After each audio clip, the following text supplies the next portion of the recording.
All right, students. So let's start our lecture. Good morning to everyone. All right. Within last lecture, we have completed the topics that is decision making and problem solving. उसके बाद हमने उसके phases देखे थे. Then we have seen program and non-program decision. Then we have started with DSS. What is DSS? उसके अंदर कौन कौन सी चीजें होती है? Types of DSS. Then terms. उसके बाद characteristics of DSS, then we have seen capabilities of DSS, and after that we have seen components of DSS, right? कि जिसके अंदर three main components है, that is model base, then it is database, and third is dialogue manager. And after that I have already told कि आपको ये comparison खुद देखना है, that is the comparison between DSS and MIS.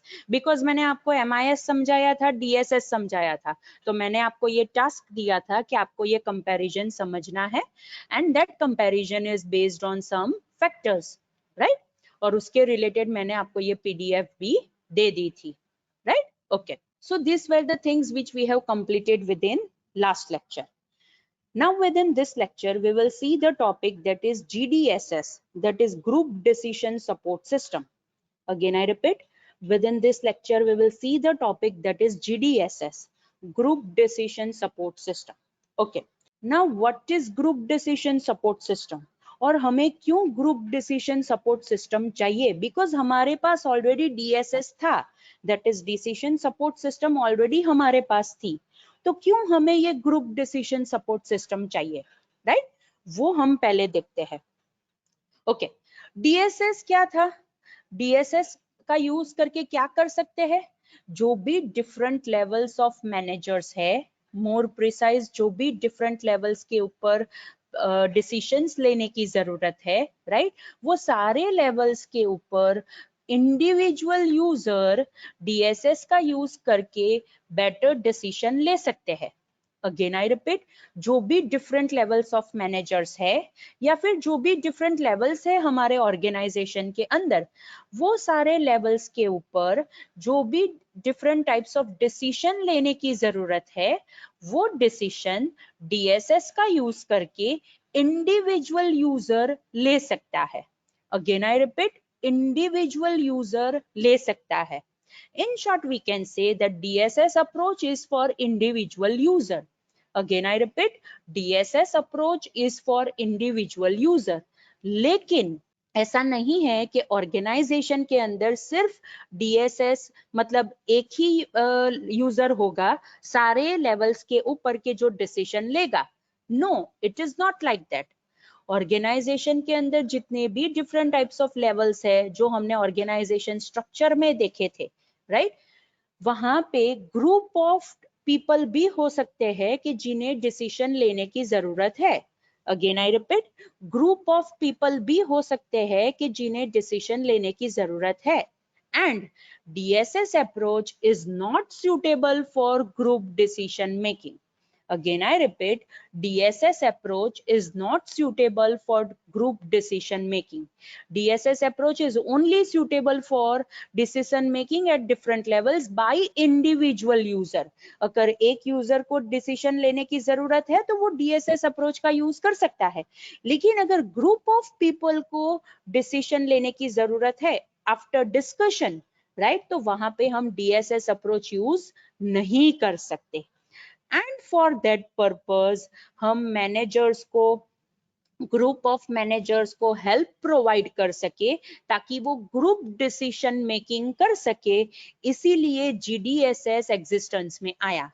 Again I repeat, इसीलिए GDSS existence में आया ताकि वो ग्रुप ऑफ मैनेजर्स को हेल्प करे डिसीजन लेने के लिए. And that's why the full form of GDSS is group decision support system, कि जो ग्रुप ऑफ मैनेजर्स को डिसीजन लेने में हेल्प करेगा, राइट? ओके.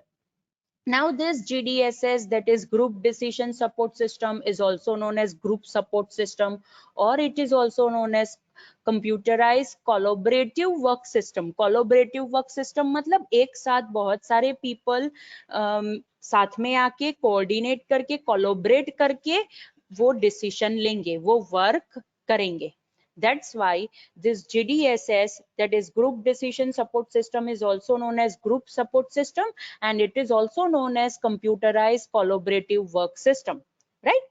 इसके अंदर कौन कौन सी चीजें होगी? Obviously DSS के तो सारे एलिमेंट्स होंगे ही, बिकॉज यहाँ पे हमें डिसीजन सपोर्ट सिस्टम ही है, लेकिन हमें ग्रुप ऑफ पीपल को हेल्प करे, इसीलिए हमने सिर्फ वो DSS को थोड़ा मॉडिफाई किया है, राइट? इसीलिए DSS के अंदर जो भी एलिमेंट्स थे वो तो GDSS के अंदर होंगे ही, that is model based, database, dialogue manager, ये सारी चीजें तो होंगी ही, प्लस हमारे पास GDSS में GDSS सॉफ्टवेयर भी होगा। अगेन आई रिपीट, GDSS में GDSS सॉफ्टवेयर भी होगा, राइट? कि ताकि हम ग्रुप डिसीजन मेकिंग सेटिंग्स के अंदर इफेक्टिवली वर्क कर सके। Again I repeat, group decision making settings के अंदर हम इफेक्टिवली वर्क कर सके, इसीलिए वहां पे हमारे पास GDSS सॉफ्टवेयर भी होगा, right? Okay, so this is the diagram, right? जहां पे आप देख सकते हो DSS के एलिमेंट्स तो है ही, दैट इज मॉडल बेस है, डेटाबेस है, डायलॉग मैनेजर है, लेकिन उसके साथ हमारे पास यहाँ पे GDSS सॉफ्टवेयर भी है, राइट? GDSS सॉफ्टवेयर हमें किसके रिलेटेड हेल्प करेगा? It will help us in group decision making settings, right? Group decision making settings के अंदर वो हमें हेल्प करेगा, दैट इज GDSS सॉफ्टवेयर। और GDSS software database, model base and dialogue manager को एक साथ वर्क करवाने के लिए यहाँ पे बीच में हमने GDSS प्रोसेसर रखा है। Again I repeat, dialogue manager, model base, database and GDSS software है, वो सारे ऑब्जेक्ट्स को, वो सारे कंपोनेंट्स को, वो सारे एलिमेंट्स को एक साथ वर्क करवाने के लिए हमने यहाँ पे GDSS प्रोसेसर बीच में रखा है, ताकि ये जो 4 डिफरेंट कंपोनेंट्स बने GDSS के, वो एक साथ अच्छी तरह से कोऑर्डिनेट करके वर्क कर सके, राइट? ओके, नाउ अगर इंटरनेट का यूज करना है, इंट्रानेट का यूज करना है, मीन्स कोई भी कंप्यूटर सिस्टम कोई भी नेटवर्क के ऊपर है, यूज करना है, तो that is also possible with the help of GDSS processor, right? Another, अगर कोई एक्सटर्नल डेटाबेस को एक्सेस करना है, means which is external to our organization, जो हमारी डेटाबेस नहीं है, फॉर एग्जाम्पल कोई गवर्नमेंट की डेटाबेस में से हमें कोई इंफॉर्मेशन चाहिए, राइट? तो वो कोऑर्डिनेट भी कहां से होगा? GDSS प्रोसेसर थ्रू वो कोऑर्डिनेशन होगा। एंड अगर कोई भी यूजर को ये GDSS सॉफ्टवेयर को यूज करना है, तो ऑब्वियसली उसे डायलॉग मैनेजर का यूज करके ये GDSS सॉफ्टवेयर को यूज करना पड़ेगा। Again I repeat, dialogue manager का यूज करके उसे GDSS सॉफ्टवेयर को यूज करना पड़ेगा, राइट? हम ये बात कर रहे थे कि अगर GDSS सॉफ्टवेयर को कोई भी यूजर को यूज करना है, तो उसे डायलॉग मैनेजर का यूज करके GDSS सॉफ्टवेयर के साथ इंटरैक्ट करना पड़ेगा। Means in short we can say कि dialogue manager is the user interface, कि जिसका यूज करके कोई भी यूजर GDSS सॉफ्टवेयर को बहुत ही एफिशिएंट मैनर के अंदर वो यूज कर सकता है, राइट? ओके, नाउ हमने ये देखा कि GDSS के अंदर बाकी सारे एलिमेंट्स तो सेम ही है, लेकिन उसके अंदर एक एक्स्ट्रा चीज है, that is one extra component है, that is GDSS software, right? वो हमने ऑलरेडी पहले देखा। So now we will see कि ये GDSS सॉफ्टवेयर हमें कहाँ पे यूजफुल रहेगा।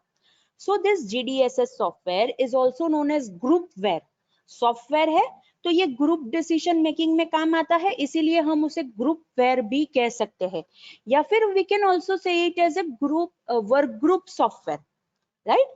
अगेन आई रिपीट, हम ये GDSS सॉफ्टवेयर को ग्रुपवेयर भी कह सकते हैं, या फिर we can also say it as a work group software, because वो ग्रुप को अच्छी तरह से वो लोग वर्क कर सके, इसीलिए वो हेल्प करता है, right?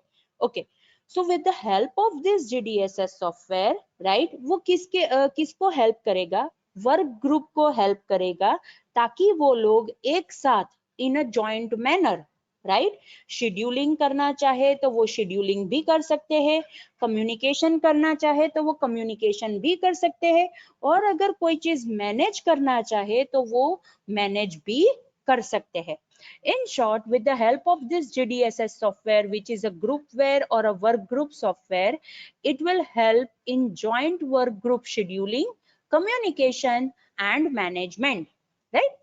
Now students, nowadays it is a scenario कि जहाँ पे GDSS सॉफ्टवेयर जो existing सॉफ्टवेयर पैकेजेस है उसके अंदर भी इनकॉर्पोरेट किए जाते हैं, बिकॉज बहुत सारी ऑर्गेनाइजेशंस ऐसी है कि उनके पास डिसीजन सपोर्ट सिस्टम है, उन्हें सिर्फ उसे अपग्रेड करना है ताकि वो लोग ग्रुप डिसीजन सपोर्ट सिस्टम भी उसके अंदर सपोर्ट कर सके, उसका यूज कर सके। तो इसीलिए जो भी एग्जिस्टिंग सॉफ्टवेयर पैकेज है उसके अंदर ही हम GDSS सॉफ्टवेयर को इनकॉर्पोरेट कर देंगे, एम्बेड कर देंगे, ताकि हमें पूरा इंफॉर्मेशन सिस्टम फिर से ना बनाना पड़े for group decision support system. हमारा जो डिसीजन सपोर्ट सिस्टम है उसके साथ हमें सिर्फ ये GDSS सॉफ्टवेयर को इनकॉर्पोरेट करना है ताकि हम वही सिस्टम को एज अ GDSS भी यूज कर सके। एंड उसके एग्जांपल्स यहाँ पे मैंने लिखे हैं, that is Lotus Notes, open mind, teamware, Microsoft Net Meeting. These are different examples of this GDSS software, right? कि जो हम हमारे सॉफ्टवेयर पैकेज के साथ इनकॉर्पोरेट कर सकते हैं। ओके, नाउ GDSS के अल्टरनेटिव्स कौन कौन से हम सोच सकते हैं, right? For example decision room, right? मतलब ऐसा रूम के जहां पे डिसीजन मेकिंग सपोर्ट होता है और वो सारे डिसीजन मेकर्स एक ही बिल्डिंग के अंदर है और वो लोग face to face verbal interaction कर सकते हैं with the help of technology. Student, यहाँ पे सेम बिल्डिंग वर्ड यूज हुआ है, सेम रूम वर्ड यूज नहीं हुआ है। इन शॉर्ट, जैसे हम अभी यहाँ पे ये लेक्चर कंडक्ट कर रहे हैं, मैं कॉलेज में बैठी हूँ, आप लोग अपने खुद के घर पे बैठे हो, बट यहाँ पे सेम बिल्डिंग नहीं है, राइट? आप अपने घर पे बैठे हो, मैं यहाँ पे कॉलेज में बैठी हूँ, but still we are able to interact with each other. Likewise अगर हम डिसीजन रूम की बात करें तो वहां पे हमें सेम बिल्डिंग कंसीडर करना है। Again I repeat, same building consider करना है। मीन्स आपको अब हमारे कॉलेज की लोकेशन तो पता ही है।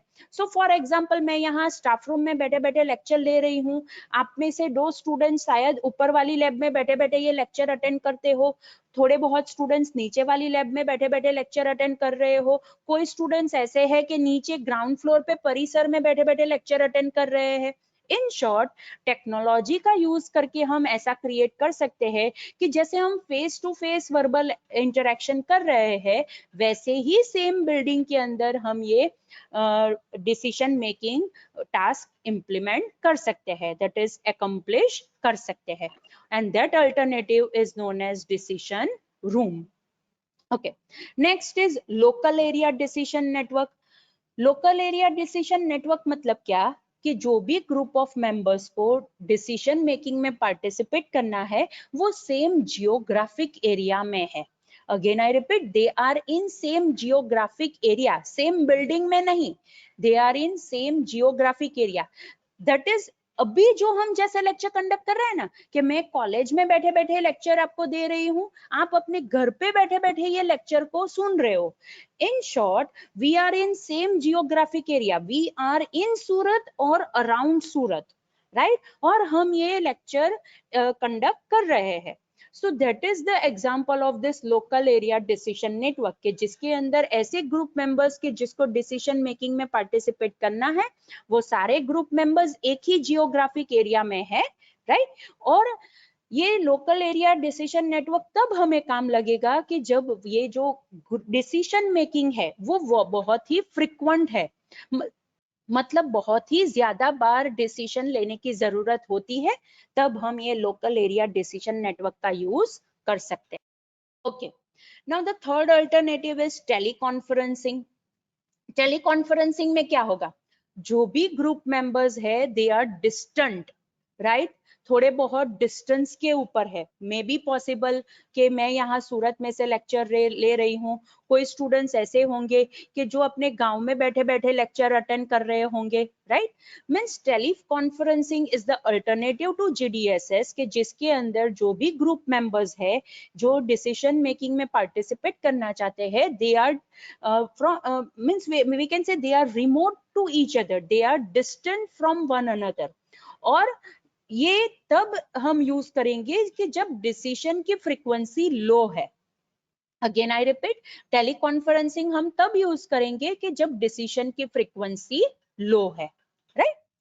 Fourth is wide area decision network. As the name says, wide area मतलब जो भी ग्रुप मेंबर्स है, one thing, they are obviously distant from each other. मतलब यहाँ पे डिस्टेंट मतलब they can be throughout the country और they can be throughout the world. मतलब एक इंडिया में बैठा है, दूसरा अमेरिका में बैठा है, तीसरा न्यूजीलैंड में बैठा है, राइट। इन शॉर्ट, अगर जो भी ग्रुप मेंबर्स को डिसीजन मेकिंग में पार्टिसिपेट करना है, they are very distant from each other. Means they can be पूरी कंट्री में भी फैले हुए हो सकते हैं या फिर पूरे वर्ल्ड में भी वो लोग हो सकते हैं, right. And the decision making frequency is high. Again I repeat, decision making frequency is high मतलब हमें बार बार डिसीजन लेने की जरूरत पड़ती है। ऐसे जो ग्रुप मेंबर्स होते हैं वो ये वाइड एरिया डिसीजन नेटवर्क का यूज कर सकते हैं, ताकि वो लोग जहां पे भी बैठे हैं वहां बैठे बैठे वो लोग डिसीजन मेकिंग प्रोसेस में पार्टिसिपेट कर सके, right. So students, these are the 4 alternatives to GDSS, that is decision room, local area decision network, teleconferencing and wide area decision network, right? Okay. Now the next topic is characteristics of GDSS. Again I repeat, next topic is characteristics of GDSS. Mean students, हमने अब तक जितनी भी information systems देखी है हमने सबकी characteristics देखी है, राइट। तो ऑब्वियसली हम GDSS की कैरेक्टरिस्टिक्स भी देखेंगे। So the first characteristic is special design. Again I repeat, first characteristic of GDSS is special design. Obviously अगर हमें ग्रुप डिसीजन मेकिंग को सपोर्ट करना है तो हमें उसके रिलेटेड जो सॉफ्टवेयर बनाना है, जो इंफॉर्मेशन सिस्टम बनानी है, उसकी डिजाइन भी स्पेशल होगी। बिकॉज वहां पे इंडिविजुअल यूजर नहीं है कि जिन्हें वहां पे डिसीजन लेना है, ग्रुप ऑफ मेंबर्स है कि जिन्हें वहां पे डिसीजन मेकिंग एक्टिविटी में पार्टिसिपेट करना है, राइट। इसीलिए GDSS अप्रोच के अंदर स्पेशल प्रोसीजर्स लिखी गई है, वहां पे स्पेशल डिवाइसेस यूज होंगे, स्पेशल टेक्निक्स यूज होंगी, ताकि ग्रुप डिसीजन मेकिंग सेटिंग्स को वो हेल्पफुल रहे। एंड अलोंग विद दैट, जो भी ग्रुप मेंबर्स है वो लोग एक साथ एक दूसरे के साथ इफेक्टिव कम्युनिकेट कर सके, मतलब अच्छी तरह से कम्युनिकेट कर सके with creative thinking, right. Again I repeat, with creative thinking मतलब नए नए आइडियाज वो लोग पोज कर सके, right. So that is the first characteristics of GDSS, that is special design. Next is ease of use. Obviously ये जो software होगा या फिर ये जो इंफॉर्मेशन सिस्टम होगी वो हमें ऐसी बनानी पड़ेगी which is easy to learn and easy to use. मतलब अगर कोई बंदे को सीखना है कि ये सॉफ्टवेयर मैं कैसे यूज कर सकती हूँ तो वो भी इजी होना चाहिए, और एक बार वो सीख जाता है कि ये इंफॉर्मेशन सिस्टम में कैसे यूज कर सकती हूँ तो उसके बाद वो बहुत ही इजी मैनर में उसे यूज कर सकता होना चाहिए। इन शॉर्ट, अगर मैं सिंपल टर्मिनोलॉजी में बोलूँ तो GDSS का जो इंटरफेस होगा, राइट, वो बहुत ही यूजर फ्रेंडली होना चाहिए, कॉम्प्लेक्स नहीं होना चाहिए, राइट। कोई भी बंदा उसे समझ सकता होना चाहिए, ऐसा यूजर इंटरफेस हमें GDSS के लिए बनाना है। And that is the characteristics of GDSS, that is ease of use. Next is flexibility, right. क्यों फ्लेक्सिबिलिटी? बिकॉज हमें यहाँ पे डिफरेंट अप्रोचेस यूज करने हैं। Again I repeat, GDSS not only has support for different approaches, but along with that, GDSS has to find a means to integrate different perspectives, right? Students, आपको पता है कि अगर आप अकेले बंदे को डिसीजन लेना है then it is very easy, because आपको किसी और को पूछना नहीं है कि ये जो मैं डिसीजन ले रही हूँ वो सही है कि गलत है, आपको इसके अंदर कोई चेंजेस करना है कि नहीं करना है। नो, अगर इंडिविजुअल पर्सन है और उसे डिसीजन लेना है then it is very easy. But अगर ग्रुप ऑफ पीपल है, राइट, तो उनके सबका थिंकिंग डिफरेंट है, राइट। अगर एक ही ग्रुप के अंदर हमें एक ही डिसीजन लेना है, सारे मेंबर्स एक ही डिसीजन लेने के लिए पार्टिसिपेट करते हैं, तो सबका थिंकिंग अलग है, सबके माइंड में डिफरेंट पर्सपेक्टिव्स है टू सम पर्टिकुलर प्रॉब्लम। ऐसा नहीं है कि सारे मेंबर्स एक ही सोल्यूशन सोचेंगे। No, all people have their different perspectives because सारे people के mind अलग है। अगर 100 people है ग्रुप में तो 100 different minds एक ही प्रॉब्लम के ऊपर वर्क कर रहे हैं, right.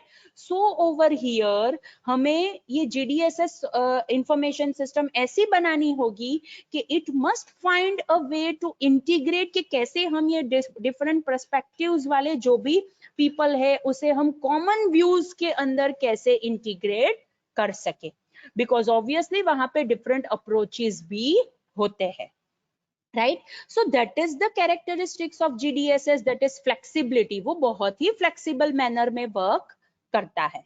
Next is anonymous input. Students, कभी कभी क्या होता है पता है आपको कि फॉर एग्जांपल बहुत बड़ी ऑर्गेनाइजेशन है, राइट, और वहां पे जो भी मैनेजर्स है, राइट, वो मैनेजर्स को परफॉर्मेंस को रैंक करना है। मीन्स ऑर्गेनाइजेशन के अंदर परफॉर्मेंस के हिसाब से अगर प्रमोशन मिलता है तो ऑब्वियसली वो पर्टिकुलर मैनेजर का परफॉर्मेंस हमें पता होना चाहिए, राइट। तो हम वो पर्टिकुलर मैनेजर को प्रमोशन देना चाहते हैं कि नहीं देना चाहते हैं वो हम बाद में डिसाइड कर सकते हैं according to the merits of that particular person. So अगर ऐसी कोई सिचुएशन है कि जहां पे हमें कोई पर्टिकुलर पर्सन के रिलेटेड फीडबैक देना है और हमें पता है कि वो बंदे को पता चल जाएगा कि हमने उसके बारे में क्या फीडबैक दिया है, तो ऑब्वियसली हम वहां पे गलत ही चीज डालेंगे, बिकॉज हम ऐसा सोचेंगे कि क्यों हम उसे बताएं कि हम उसके बारे में क्या सोचते हैं, राइट। लेकिन अगर ऐसी फैसिलिटी है कि वो पर्टिकुलर पर्सन को पता ना चले कि ये फीडबैक किसने दिया है, that is anonymous input, right, सामने वाले को पता नहीं चलना चाहिए कि ये इनपुट किसने दिया है, दैट इज एनोनिमस इनपुट। तो ऑब्वियसली हम वहां पे सही फीडबैक देंगे। अगेन आई रिपीट, हम वहां पे सही फीडबैक देंगे।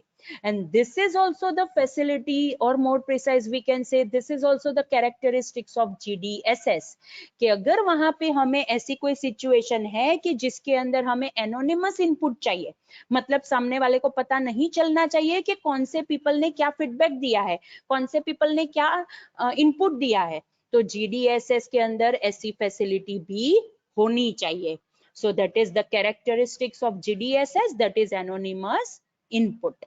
Okay. Next is parallel communication. Obviously अगर एक बंदा है तो उसे किसी के साथ कम्युनिकेट करने की जरूरत नहीं है, लेकिन यहाँ पे ग्रुप मेंबर्स है एंड यहाँ पे सारे ग्रुप मेंबर्स एक साथ कम्युनिकेट कर रहे होंगे। इन शॉर्ट, एक इश्यू होगा उसके ऊपर सारे ग्रुप मेंबर्स कमेंट कर रहे होंगे eight the same time by entering their comments into the system, right। तो GDSS ये भी मैनेज कर सकता होना चाहिए, that is parallel communication. For example आप व्हाट्सएप के ग्रुप में चैट करते हो तो ग्रुप के अंदर 10 मेंबर्स है तो 10 मेंबर्स एक साथ टाइप करके वो मैसेज वहां पे डाल सकते हैं, कोई भी कमेंट वहां पे टाइप करके वो मैसेज वहां पे इनपुट कर सकते हैं।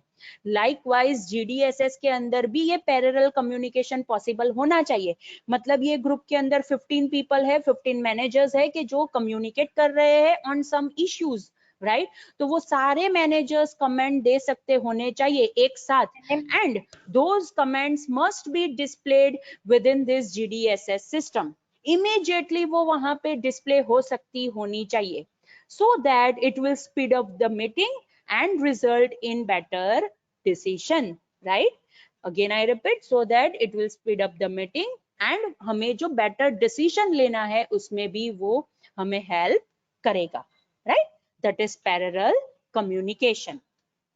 Okay, next is automatic record keeping, right. GDSS के अंदर ऐसी फैसिलिटी भी होनी चाहिए, राइट कि वहां पे जो भी कमेंट्स आ रही है ग्रुप मेंबर सिस्टम, मतलब ग्रुप मेंबर्स जो भी कमेंट्स डाल रहे हैं वो एनोनिमसली रिकॉर्ड होनी चाहिए। एनोनिमसली रिकॉर्ड होनी चाहिए मतलब ये पता नहीं चलना चाहिए कि ये कमेंट किसने दी है, लेकिन वो कमेंट रिकॉर्ड हो जानी चाहिए, मतलब डेटाबेस के अंदर सेव हो जानी चाहिए, ताकि अगर फ्यूचर में वही कमेंट्स को रिव्यू करके, वही कमेंट्स को एनालिसिस करके अगर हमें डिसीजन लेने की जरूरत पड़े, then also it will be possible, right. अगर हमें वही रिकॉर्ड्स को, वही कमेंट्स को फ्यूचर में रिव्यू करके, एनालिसिस करके उसके ऊपर कोई डिसीजन लेने की जरूरत पड़े तो भी हम कर सकते होने चाहिए। और वो हम कब कर पाएंगे? अगर हमने अभी जो भी कमेंट्स आई है वो एनोनिमसली रिकॉर्ड की होगी तो, right? So that is also the characteristics of GDSS, that is automated record keeping. Okay. And obviously it must support decision making. ये तो है ही, as it is the name of the system is group decision support system, तो उसे decision making तो support करना ही पड़ेगा, right तो कौन कौन से decision, different kinds of approaches वो सपोर्ट कर सकता है वो अब हम देखते हैं।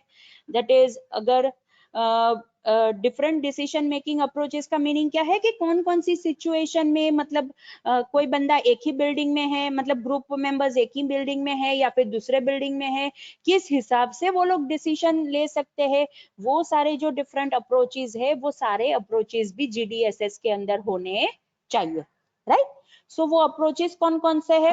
First is Delphi approach. Again I repeat, first approach is Delphi approach के जो हम GDSS के अंदर सपोर्ट करवाएंगे।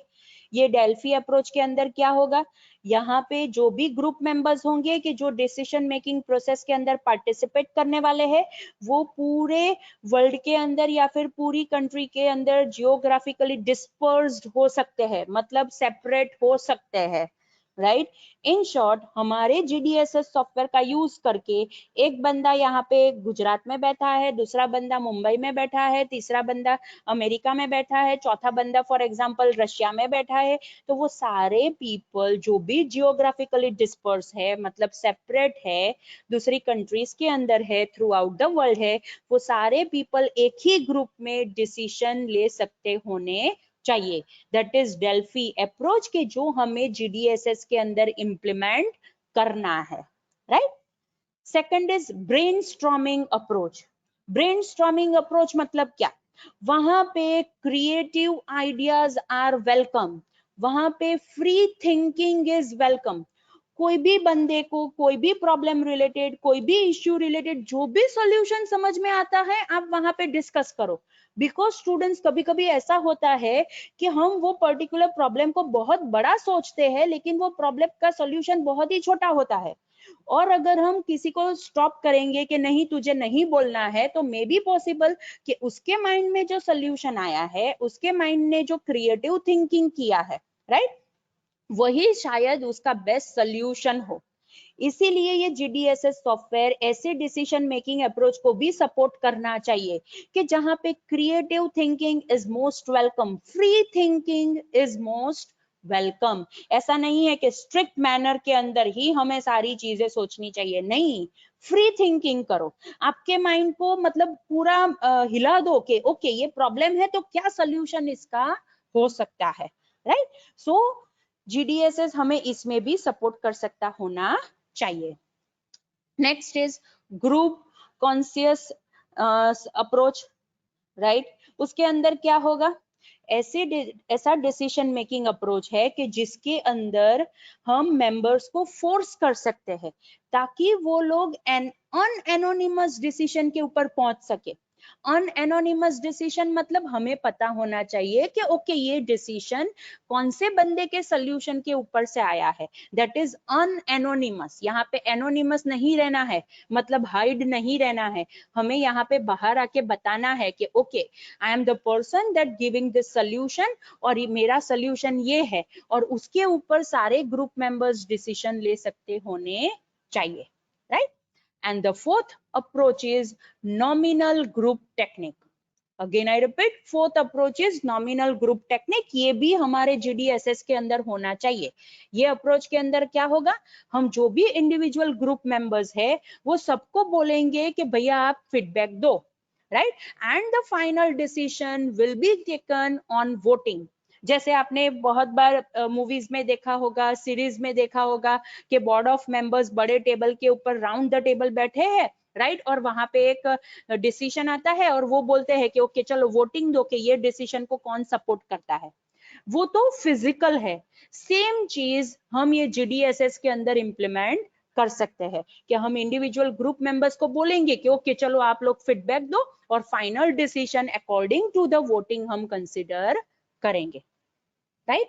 सो students, these are the 4 different approaches कि जो हमें GDSS के अंदर सपोर्ट करवाने हैं। इन शॉर्ट हमें GDSS के अंदर ये 4 डिफरेंट अप्रोचेस चाहिए, and that is the characteristics of GDSS, right? Okay, and the last thing, okay, last approach I think मेरा रह गया, that is reduction of negative group behavior. This is a very important thing students, reduction of negative group behavior. Student कभी कभी क्या होता है, आपने भी कभी कभी ऑब्जर्व किया होगा कि आपके ग्रुप में है ना, अगर 5 पीपल का ग्रुप है तो 4 पीपल है ना क्रिएटिव होंगे और 1 पर्सन ऐसा होगा कि जो है ना उसका माइंड है ना प्रोडक्टिव वे में नहीं चलता है, राइट, उसका माइंड है ना हमें अच्छी तरह से सोल्यूशन नहीं देता है। तो हमें ऐसे जो पीपल है, ऐसे पीपल जो ऐसा नेगेटिव ग्रुप बिहेवियर रखते हैं, उन्हें एलिमिनेट कर सकते होने चाहिए, उन्हें सप्रेस कर सकते होने चाहिए, राइट, उन्हें साइड ट्रैक कर देना है। ऐसे ग्रुप मेंबर्स के जो नेगेटिव बिहेवियर रखते हैं उसे साइड ट्रैक कर देना है, और उसके बाद हम हमारे ग्रुप के अंदर राइट डिसीजन ले सकते हैं। बिकॉज स्टूडेंट्स ऐसे नॉन प्रोडक्टिव पीपल होते हैं ना, वो सोल्यूशन तो देते नहीं है, उसके बदले में प्रॉब्लम बड़ा करते हैं। अगेन आई रिपीट, ऐसे नॉन प्रोडक्टिव पीपल है ना, क्या करते हैं, सोल्यूशन नहीं देते हैं, लेकिन वो प्रॉब्लम को बहुत बड़ा बताते हैं, हमारे माइंड को भी नेगेटिव बनाते हैं, राइट। सो इससे अच्छा है कि ऐसे ग्रुप मेंबर्स को हम एलिमिनेट ही कर दे, उसे निकाल ही दे, उसे साइड ट्रैक कर दे, ताकि हम राइट डिसीजन ले सके, right. And this type of thing is known as group think, right? Again I repeat, reduction of negative group behavior, और जिसके अंदर हम ऐसा सोचते हैं कि जो भी harmful thinking वाले people है, non productive people है, उसे हम side track कर देंगे और उसके बाद हम right decision लेंगे, right? And this type of thinking is known as group think. So students, these are the 5 approaches कि जो हमें हमारे GDSS के अंदर support होने चाहिए, right? That is Delphi approach, brainstorming, group consensus approach, nominal group technique, and 5th is reduction of negative group behavior, right? कि जो हमें GDSS की characteristic के अंदर भी consider करना है, okay? So students, अब तक हमने पढ़ा कि okay, GDSS क्या है, क्यों GDSS एग्जिस्टेंस में आया, उसके कंपोनेंट्स क्या है, उसकी कैरेक्टरिस्टिक्स क्या है, GDSS सॉफ्टवेयर क्या है, वो सारी चीजें हमने अब तक पढ़ी। Now we will see one terminology, that is virtual work group. Virtual work group का मीनिंग क्या होता है कि GDSS ऐसे पीपल को भी अलाउ करता है कि जो एक ही टीम में वर्क कर रहे हैं। अगेन आई रिपीट, GDSS ऐसे ग्रुप में, मतलब ऐसा ग्रुप बनाना भी अलाउ करता है कि जो एक ही टीम में वर्क कर रहे हैं on some common problem, but they are located around the world. Again I repeat, they are located around the world, and this type of team is known as virtual work group.